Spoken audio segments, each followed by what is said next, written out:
It's Monday, and that means it's time for Begno's America, where CBS News contributor David Begno finds the heart in every story.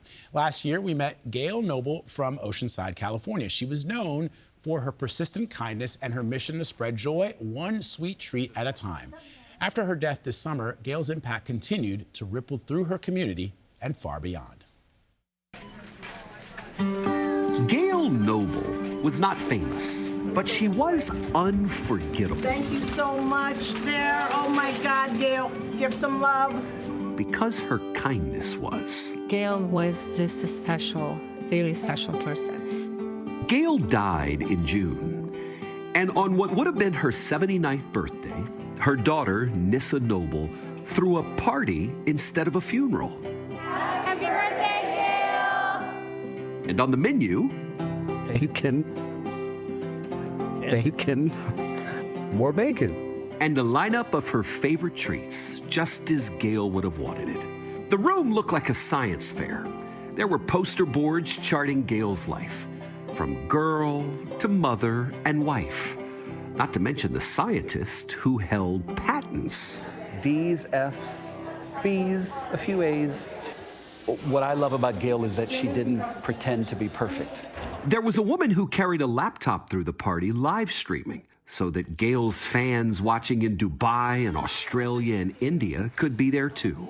But people didn't come for her inventions. And look, there were some impressive ones. They came because Gayle was best known for her random acts of, as Nisse calls it, aggressive kindness. You will get things. She will not take no for an answer. She's going to give you more than you asked for. All of you. And it's gonna be her way. This is what I mean by the aggressive kindness. Like, she just can't help it. She just wants to give. Back in 2024, I spent the day with Gayle in Oceanside, California. What I get out of it is the joy of knowing that I've added some spark into each one of them. I love that, Gayle. That's the best part. Yeah. Isn't that the best feeling? Yes. Yeah, thank you. For the last 7 years of her life, nearly every single week, Gayle would make the rounds at Trader Joe's and the post office and UPS, like clockwork. Thank you, Gayle. She always greets us, says hi. She'll tell us, you guys have such a hard job. I know what you're going through. I've done it before. And here's some muffins to get you through the day. And the people she surprised for years surprised everyone by showing up to say goodbye. I know Gayle from Trader Joe's. She would come in shopping, sprinkle her goodies around. I'll say she almost got us in trouble when she first started doing this, because we're not supposed to accept gratuities or cookies. And she would sometimes literally throw them in our direction and say, all right, we'll see you tomorrow. And she did that every day. Her kindness even reached strangers like Sherry, who only met Gayle through our story on CBS Mornings. I first heard about Gayle when I saw it on CBS Mornings, and I was just so taken with it. I go, oh my God, and I saw the whole story. And it would just touch me because I was close to my mom, and I thought, this is great. You don't see feel-good kind of stories like this. Nisse is the one who built her mom a home online. It was a community she called Planet Gayle.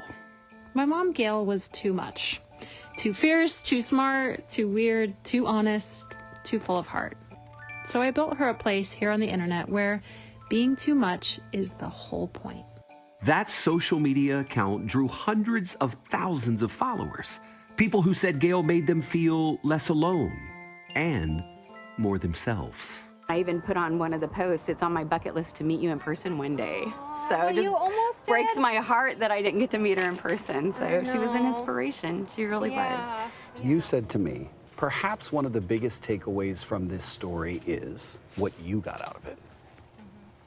Through learning how to love her, through learning who she is and just accepting her for who she is, so many people have been able to do the same. Not only do I feel a huge sense of peace and growth, but there are hundreds of thousands of people across the world that are feeling that too. She taught me how to be patient, how to love, and always giving. One of Gayle's last outings was to the hospital. And even there, despite the pain she was in, she just couldn't help herself. What is this? A treat. Oh, thank you. How are you feeling today? Yucky. You felt good enough to give people cookies today. Yep. I like to do that. They deserve a treat. Most people don't understand what these poor folks go through. The relationship wasn't always easy, but caregiving and Gayle's Alzheimer's diagnosis brought them closer. I feel that she got really lucky with the way that the disease manifested for her, because she became much more childlike. As she disappeared more, in some ways I felt like I got to see her soul more. I got to see her heart. Okay, Mom, I love you. I love you. Very much. Very, very much. And that, my friends, is the lesson we can all take from Gayle Noble. To love people who are hard to love, to live with kindness, and to, at the end of the day, just be ourselves.